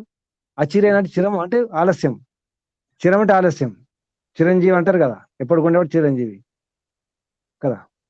అచిరం అంటే ఇక ఆలస్యం లేదు, ఇది ఆలస్యం ఉండదు. తర్వాత శ్లోకం చూడండి. అజ్ఞాశ్చ అశ్రద్ధదానశ్చ సంశయాత్మ వినశ్యతి నా అయం లోకో అస్తి నర పరో నా సుఖం సంశయాత్మన. సంశయాత్మ వినశ్యతి, ఈ వాక్యం చెప్పుకుంటాం. సంశయాత్మ వినశ్యతి, అనుమానం పెనుభూతం కదా. దీని తెలుగు అర్థం చెప్పండి. ఎవరు చెప్పిన వారు? కుశలు ఉన్నవారు ఓం నమస్తే గురుజీ. చెప్పండి. అజ్ఞశ్చ అశ్రద్ధదానః, జ్ఞానము శ్రద్ధ లేనివాడు, సంశయాత్మ సందేహించువాడు, వినశ్యతి నశించును. సంశయాత్మన సంశయము కలవానికి అయం లోకో నా, ఈ లోకము లేదు, పరహ నా, పరలోకము లేదు, యహ పరములు రెండును సిద్ధింపవని భావము. సుఖం నా అస్తి, సుఖము కూడా లేదు. శ్రద్ధావంతుడు సత్యాచరుడు కాక జ్ఞానము పొందక ఆత్మ పరమాత్మల నుండి తత్వములు ఉన్నవో లేవో అని సంశయముతో కూడిన వాడు నశించును. అతని జీవితము వ్యర్థమగును. అతనికి దృశ్యమాన జడ ప్రపంచము తక్క మరియుండు లేదు. అట్టివానికి సుఖము లభింపనేరదు. ఓం నమస్తే గురు. సుఖం, ఇప్పుడు మనకు సుఖం లేదంటే అర్థం ఏంటి? నాకు సుఖము లేదంటే అర్థం ఏమొస్తుంది? నాకు శాంతి లేదంటే అర్థం ఏమొస్తుంది? జ్ఞానం లేదని అర్థం వస్తుంది. తిట్టుకోండి. నాకు సుఖం లేదని బదులు నాకు ఏం లేదు, అజ్ఞ, నేను అజ్ఞుణ్ణి అంటే జ్ఞానం లేని వాడిని, అజ్ఞ. తర్వాత అశ్రద్ధ దాన, నాకు శ్రద్ధ లేదు, అశ్రద్ధ దాన, నేను శ్రద్ధ లేని వాడిని. సంశయాత్మను, అన్ని సంశయిస్తాను, అన్ని డౌటే నాకు, అన్ని అనుమానాలే. అప్పుడు ఏమవుతుంది? వినక్షతి నా అయం లోకాస్తి, ఈ లోకం లేదు. ఈ లోకం అంటే ఈ శరీరంలో సుఖం లేదు, ఈ జన్మలో సుఖం లేదు. నా పరలోకం అంటే వచ్చే జన్మలో కూడా లేదు. ఇహ పరం రెండు కూడా సిద్ధించవు. సుఖం నాస్తి, సుఖం కూడా లేదు. సంశయాత్మన. ఇప్పుడు ఏం చేయాలి? సంశయాలు ఉంచుకోకండి. మాటి చెప్తున్నాను. ఈ జన్మను చాలించే లోపల, ఈ శరీరాన్ని వదిలిపెట్టే లోపల, తుది శ్వాస విడిచే లోపల ఏం చేయాలి మీరు? అన్ని డౌట్లను రాసి పెట్టుకోండి. డౌట్లను రాసి పెట్టుకొని సందేహాలను లేకుండా చేసుకోండి, సంశయాలు లేకుండా చేసుకోండి. సందేహాలు ఉండకూడదు. గట్టి లక్ష్యం పెట్టుకోండి. నేను చనిపోయే లోపల ఏ సందేహం లేకుండా, అంటే బయట సందేహాలు వేరు, అత్తమామలు ఇంటి అవి కాదు. ఈ విషయంలో ఆత్మ పరమాత్మ, ఈ ప్రకృతి, ఈ జన్మ, ఈ కర్మలు ఇవన్నీ ఉన్నాయి కదా, ఈ కష్టాలు దుఃఖాలు బాధలు బంధనాలు, ఈ విషయంలో ఎటువంటి సంశయాలు లేకుండా చేసుకుని పోతాను. సంకల్పం తీసుకుంటున్నారా? ప్రతిజ్ఞ చేయండి. చేస్తారా? పడుకుంటప్పుడు చేసుకోండి. నేను ఈ శరీరాన్ని వదిలిపెట్టే లోపల, ఈ ప్రపంచాన్ని విడిచి వెళ్ళే లోపల ఏ సందేహం లేకుండా చేసుకుని వెళ్తాను. చెప్పండి, రాసి పెట్టుకోండి. నేను ఈ ప్రపంచం విడిచిపెట్టి వెళ్ళే లోపల ఎటువంటి సంశయాలు సందేహం లేకుండా వెళ్తాను. సందేహాలు వేసుకుని పోతే దయ్యాలు పుడతారు, జాగ్రత్త.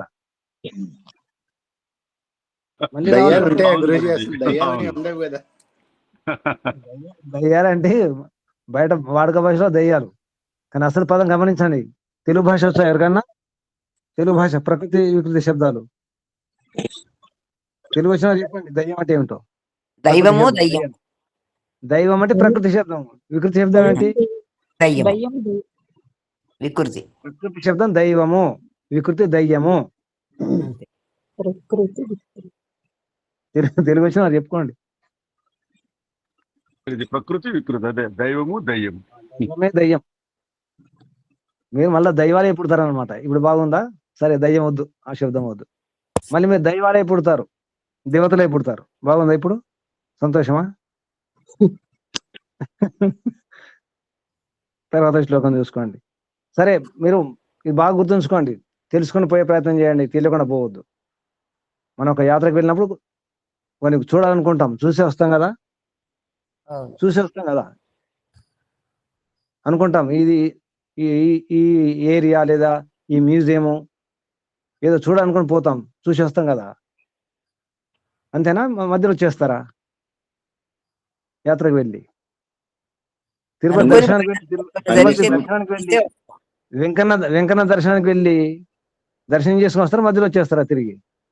దర్శనం చేసుకొని వస్తాం. మరి దర్శనం చేసుకుని వెళ్ళండి. మరి ఇప్పుడు యాత్రకు వచ్చారు కదా, దర్శనం చేసుకుని వెళ్ళాలి. గట్టి నిర్ణయం తీసుకోండి, దర్శనం చేసుకుని వెళ్ళాలి. యాత్ర వ్యర్థం అయిపోతుంది, అర్థం లేదు. మరి ఈ యాత్రకు అర్థం ఉండదు. 11వ శ్లోకం. చెప్పండి, ఎవరు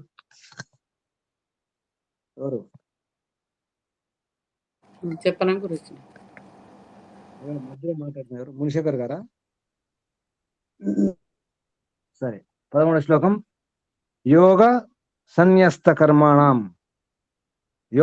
కర్మాణం జ్ఞాన సంచిన్న సంశయం ఆత్మవంతం న కర్మాణి నిబధ్నంతి ధనంజయ. ఈ శ్లోకం ఎవరు చెప్తారు? ఇంతవరకు చెప్పిన వారు రామరాజమ్మ గారు, పద్మాతమ్మ గారు, పితృనారాయణ గారు. నమస్తే గురుజీ. యోగ సన్యస్త కర్మాణం, యోగము కర్మఫల త్యాగము మూలమున కర్మలను త్యజించిన వారిని జ్ఞాన సంచిన్న సంశయం, జ్ఞానము ద్వారమున సంశయమును ఛేదించిన వారిని ఆత్మవంతం, ఆత్మజ్ఞానిని కర్మాని న నిబధ్నంతి, కర్మలు బంధింపవు. తాత్పర్యం: కర్మయోగం అనుసరించి సమస్త కర్మలను విడిచిన వాడై ఫలాపేక్షను విడిచి సమస్త కర్మలు ఆచరించుచు తన్మూలమున లభించిన జ్ఞానముతో సంశయమును పోనాడి చిత్త స్థైర్యముతో ఆత్మజ్ఞాని అయిన వానికి అతడునొచ్చు కర్మలు జన్మబంధము కలిగింపవు. అది దాని కొరకే కర్మయోగం అనుసరించి, అంటే ఆచరణ చేసి. కర్మయోగం అంటే మన భాషలో చెప్పాలంటే అష్టాంగ యోగ.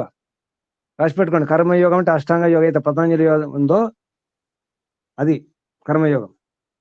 యమనియమ ఆసన ప్రత్యాహార ధారణ ధ్యాన సమాధి ఏతుందో దాన్ని కర్మయోగం అంటారు కూడా.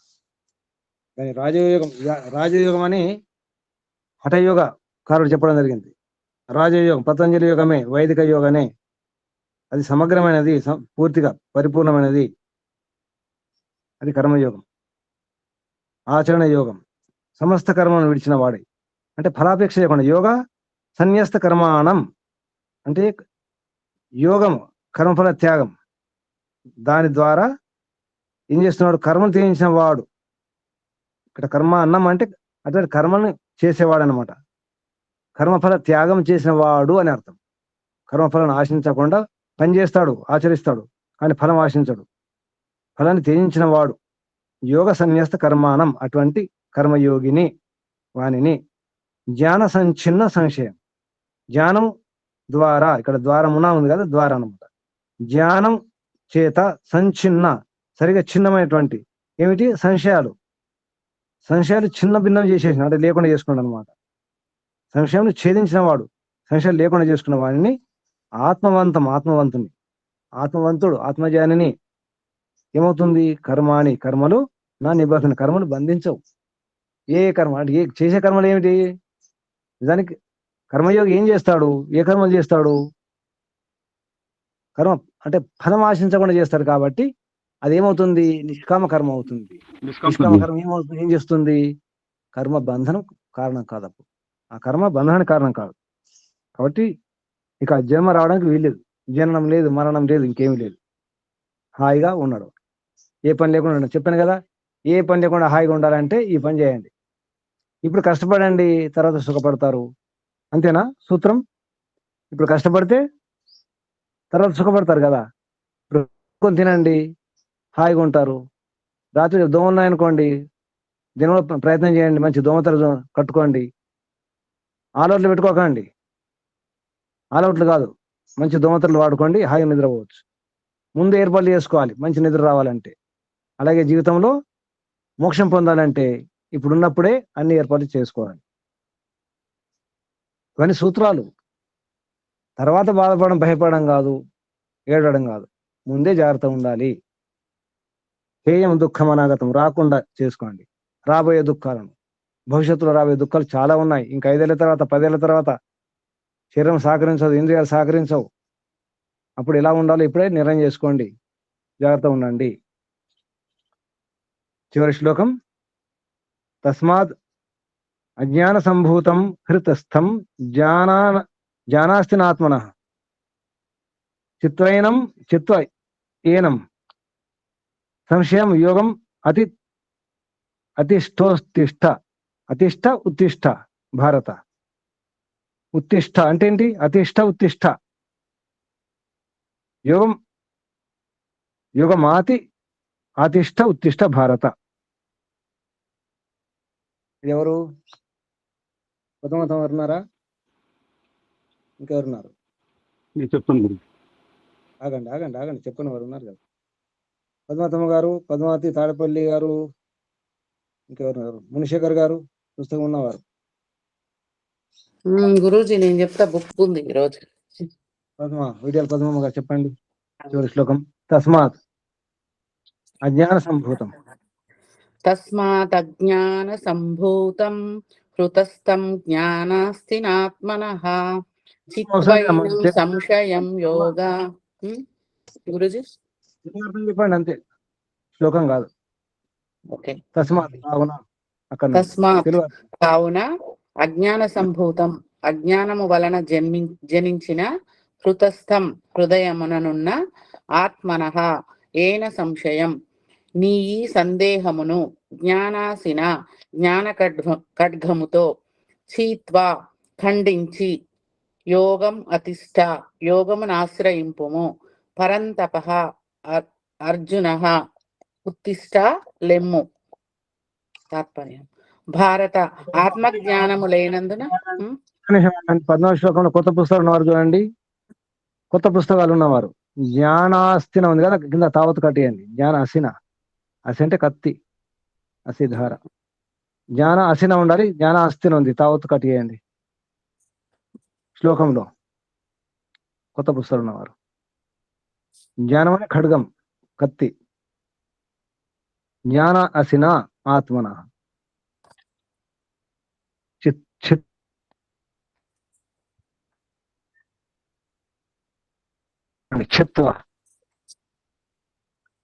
చిత్వ ఏనం సంశయం యోగం అతిష్ట యోగమాతిష్ట. యోగం మా దీర్ఘం కట్టేయండి. యోగం మా ఉండకూడదు, మా దీర్ఘం కట్టు. యోగమతిష్ట ఉత్తిష్ట భారత. యోగమతిష్ట ఉత్తిష్ట, మా దీర్ఘం కట్. 3 తప్పులున్నాయి. జ్ఞానాస్తిన తావత్ కట్, జ్ఞానాసిన. చిత్వలో ఆ చీ ఉంది కదా, కింద గీత ఇవ్వండి. మహాప్ర అంటే ఒత్తు చ. యోగం అతిష్ట ఉత్తిష్ట, మా దీర్ఘం కట్టేయండి. చెప్పండి అమ్మా తాత్పర్యం. భారత ఆత్మజ్ఞానము లేనందున ఏర్పడిన హృదయములోని సంశయమును నా ఈ ప్రబోధముచే కలిగిన జ్ఞాన ఖడ్గముతో ఛేదించి కర్మయోగమునకు పూనుకొనుము. లేచి నిలబడుము. ధర్మస్థాపనకై ప్రాప్తించిన యుద్ధమును ఫలాపేక్ష విడచి కర్తవ్య కర్మగా నుంచి ఆచరింపుము. ఇది జ్ఞానం అనే ఖడ్గం, దాంతో ఖండించాలి. చిత్వ. పాత పుస్తకం కూడా తప్పుంది ఒకటి. ఈ జ్ఞానాసిన అస్థిన ఉంది, అక్కడ కూడా యోగమాతి మా దీర్ఘం ఉంది, అక్కడ కట్టి చేసుకోండి. పాత పుస్తకాలు కూడా జ్ఞాన అసిన ఉండాలి, తావుతుంది పాత పుస్తకం. యోగమతి యోగం మా ఉంది, మా దీర్ఘం కట్టి చేయండి. చిత్వ సరిగానే ఉంది పాత పుస్తకాలు ఉన్నవారు.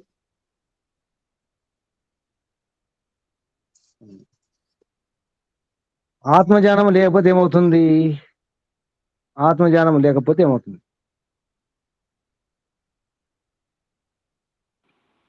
ఏమవుతుంది ఆత్మజ్ఞానం లేకపోతే? దుఃఖం కలుగుతుంది గురుజీ. దుఃఖం అన్ని కలుగుతుంది. సంశయాలు ఉంటాయి, సందేహాలు ఉంటాయి, భయాలు ఉంటాయి, బాధలు ఉంటాయి, కష్టాలు ఉంటాయి. అందుకే ఆత్మజ్ఞానం తెలుసుకోండి. ఒకటే ఒక మాట, మీరు ఏమి తెలుసుకోకుండా పర్వాలేదు, కనీసం మిమ్మల్ని, మీ గురించి మిమ్మల్ని తెలుసుకోండి. మీరెవరు, నేనెవరిని, నా శక్తి ఏమిటి, నా పరిమితులు ఏమిటి, నా యోగ్యత ఏమిటి, నేను ఏం చేయాలి, ఏం చేయకూడదు, ఈ ప్రశ్న వేసుకోండి. సమాధానం తెలుసుకునే ప్రయత్నం చేయండి. ఆత్మజ్ఞానం ఉండాలి, పరమాత్మ జ్ఞానం ఇదంత తర్వాత.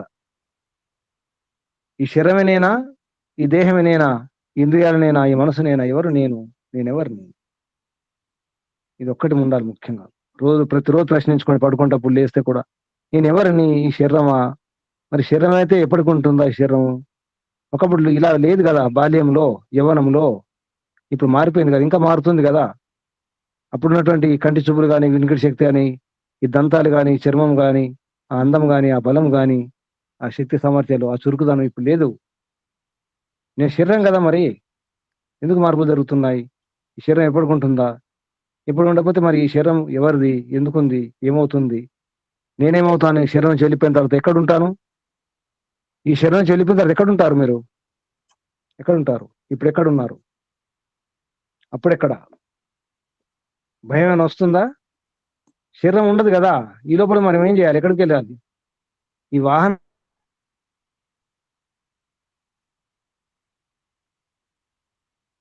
ఉండదు, వాహనం ఉండదు, పాతబడిపోతుంది వాహనం. ఈ లోపల చేరుకోవాలా, ఇంకా టైం పాస్ చేసుకుంటే ఇక్కడ ఉంటారా? ఇంటికి వెళ్తారా, ఇక్కడే ఉంటారా? ఇంటిని మర్చిపోయి. ఇల్లు గుర్తుకొస్తుందా ఎవరికైనా?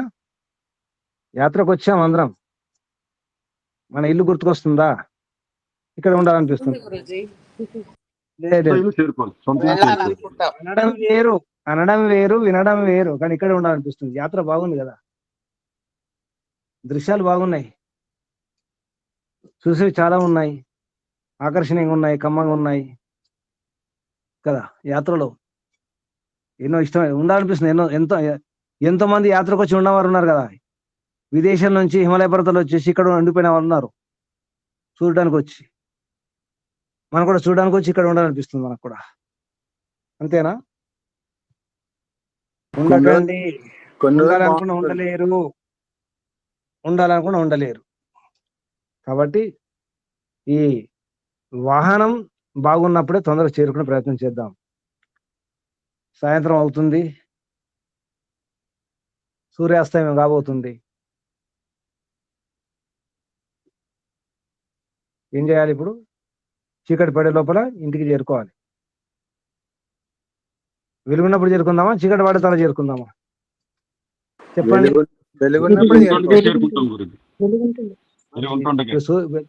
ఇప్పుడు సమయం చూడండి, 5 అయిపోయింది, సూర్యాస్తమయం.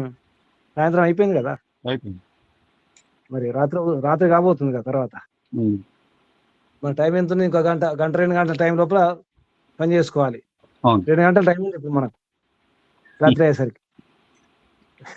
ఈ రోజు రాత్రి ఇంక 2 గంటల టైం. ఏం చేస్తారు? అకస్మాత్తుగా ఇదే మాట వస్తే ఇంకా 2 గంటల టైం ఉంది వెళ్ళడానికంటే ఏం చేస్తారు అప్పుడు? మీరు భయపడతారా, ఏడుస్తారా? బోరు పోతున్నానని చెప్పేసి ఏం చేస్తారు చెప్పండి? అకస్మాత్తుగా ఇదే పరిస్థితి వస్తే ఇంకా 2 గంటల టైం ఉంది అంటే ప్రయత్నిస్తాం. ఏడవడానికి ఇలా చెప్పారనుకోండి, ఇంకా 2 గంటల టైం వెళ్ళిపోతున్నా అంటే అందరు ఏడుస్తారు అప్పుడు కదా. ఆరోగ్యం బాగాలేదు, డాక్టర్ చేతులెత్తేసారు, మేమేం చేయలేమని చెప్పేసి. అప్పుడు ఏమవుతుంది చెప్పగానే, డాక్టర్ చెప్పగానే ఏమవుతుంది? ఏడుపు వస్తుంది. దుఃఖం వస్తుంది, రావద్దు కదా. అదే మరి ఇంత ఉండడానికే జ్ఞానం. అందుకే ఆత్మజ్ఞానం కావాలి. పోక తప్పదు. మీరు ఉండాలనుకున్నా ఉంచుకునేవారు ఎవరు లేరు. అయిపోయింది, వెళ్ళిపోవాల్సిందే. రిటైర్మెంట్ అయిపోయింది. రిటైర్మెంట్ తర్వాత మీకు ఇంకా ఉద్యోగం చేస్తానంటే ఎవరు ఉంచుకుంటారు? పదవి విరమణ అయిపోయింది, మీ పదవి లేదు ఇక్కడ. ఈ ప్రపంచంలో మీ ఉద్యోగం చేసేది లేదు ఇక, పని అయిపోయింది. పని పూర్తి చేసుకోండి, తొందరగా ముగించుకోండి, తయారవ్వండి, ఇంటికి వెళ్దాం. వస్తున్నారా? ఇంటికి వస్తున్నారా? ఇంటికి వస్తున్నారా? On the way Guruji. తప్పదు, మీరు మౌనంగా ఉన్నా తప్పదు, మీకు ఇష్టం లేకున్నా తప్పదు, ఇష్టం ఉన్నా తప్పదు, వెళ్ళాల్సిందే. అందుకోసం ఇష్టంతో వెళ్ళడం మంచిది. అన్ని అప్పగించి తొందరగా అప్పగించే ప్రయత్నం చేయండి. అప్పగింతర కార్యక్రమం పెట్టుకోండి. బరువు మోయకండి, చాలు, మోసిన బరువు చాలు. సరేనా? శుభం. ముగించేద్దామా? ఇంకేమైనా సందేహాలు ఉన్నాయా? భయపడకండి, తప్పదు, వెళ్ళక తప్పదు. సందేహం ఉంటే అడగండి, లేదంటే ముగించేద్దాం. గురుజీ, కర్మ నశిస్తుంది అంటే మళ్ళీ కర్మ అంటే శరీరంలో బంధనం రాకుండా కర్మ నశిస్తుంది అనేదే కదా గురుజీ? కర్మ నశిస్తుందంటే కర్మను పూర్తి చేస్తే నశించినట్టు. మన కర్మ పూర్తి చేసుకుంటే అయిపోయినట్టు. మన డ్యూటీ మనం పూర్తి చేస్తే అప్పుడు నశించినట్టు. పని పూర్తి చేసుకుంటే, పని పూర్తి మళ్ళీ రేపు రావాలి, మళ్ళీ పని చేయడానికి రావాలి. పని అయిపోలేదు అన్నమాట, డ్యూటీ అయిపోలేదు, పని పూర్తి చేసుకోవాలి. సరే, ఇంకా నమస్తే గురుజీ, ధన్యవాదాలు. జాగ్రత్తగా ఉండండి, ఆరోగ్యం చూసుకోండి. సరేనా? అందరికీ కళ్ళు మూసుకోండి, ఒకసారి దీర్ఘ శ్వాస.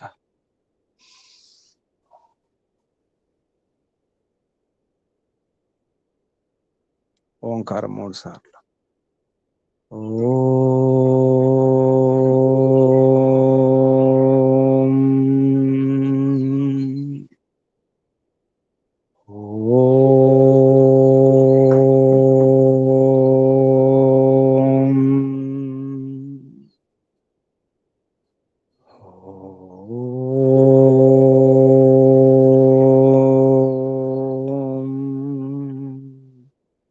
శాంతి శాంతి శాంతి. ఓం. ముందుగా పరంపిత పరమాత్మ ఓం. ఓంకు వందనాలు, ధన్యవాదాలు, కృతజ్ఞతలు, ప్రణామాలు. ఋషులకు, మహర్షులకు, మునులకు, యోగులకు, గురువులకు, ఆచార్యులకు, అధ్యాపకులకు, పెద్దలకు, మాతాపితలకు, శ్రేయోభిలాషులకు, మిత్రులకు అందరికీ వందనాలు, కృతజ్ఞతలు, ప్రణామాలు సమర్పిస్తూ ఈ భగవద్గీతను విశుద్ధంగా అందించినటువంటి స్వామి ఆత్మానంద సరస్వతి గారికి, తెలుగు అనువదించి ఇచ్చినటువంటి పండిత గోపదేశ శాస్త్రి గారికి వందనాలు, కృతజ్ఞతలు, ప్రణామాలు సమర్పిస్తూ మీ అందరు కూడా అభినందనాలు. పరమపిత పరమాత్మ శుభాశిస్సులు. ఓం. ఓం నమస్తే గురుజీ, ధన్యవాదాలు. ఓం నమస్తే గురుజీ, ధన్యవాదాలు.